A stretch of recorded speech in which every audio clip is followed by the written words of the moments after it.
আমার সাথে কথা বলতে হবে না, ওনারা তিনজন বসে যদি আমার ব্যাপারে যে কোনো ফয়সালা প্রদান করেন, আমি ওনাদের সেই আনুগত্য মেনে নিতে একচুল পরিমাণ কুণ্ঠিত হব।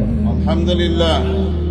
এখানে আমার বর্তমান সময়ের দুজন মুরব্বী উপস্থিত রয়েছেন, যাদের কাছে আমি সহস্রাধিক আলেম ওলামার উপস্থিতিতে ঘোষণা করছি মিডিয়ার সামনে যে বর্তমানে আমার নাকের মধ্যে লাগাম লাগানো আছে, এবং আমার সেই লাগাম বিশেষভাবে আমার এই দুই মুরব্বীর হাতে আছে।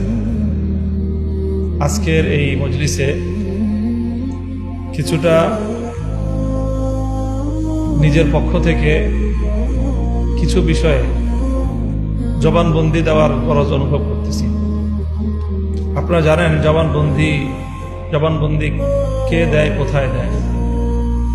জবানবন্দি পরিভাষাটা ব্যবহার হয় যখন কোনো ব্যক্তি আদালতের কাঠগড়ায় দাঁড়িয়ে বিচারকের সামনে বক্তব্য দেয়, তখন সেটাকে জবানবন্দি বলা হয়।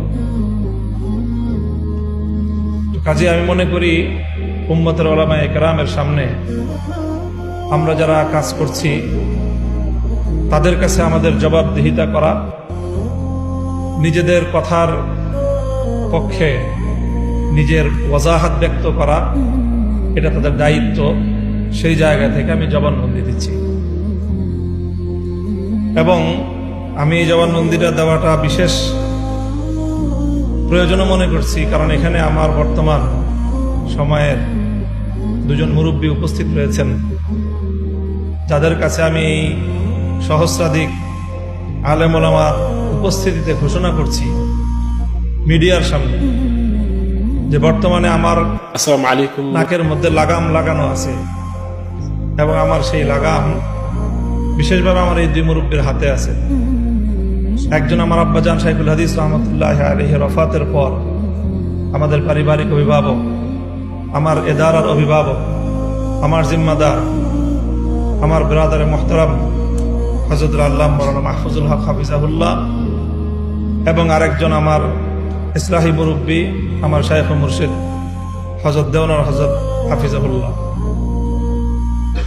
আমি অত্যন্ত আস্থা এবং আত্মবিশ্বাসের সাথে বলছি যে আমার এই দুই মুরব্বীর সাথে আমার দীর্ঘদিনের যেই পথ চলা এবং ওনাদের নির্দেশনা পালন করার যেই আত্মবিশ্বাস আমার আছে, সেই জায়গা থেকে আমি মনে করি যে ওনারা আমার দায়িত্ব গ্রহণ করতে ওনারা ইতস্তত বোধ করবেন না,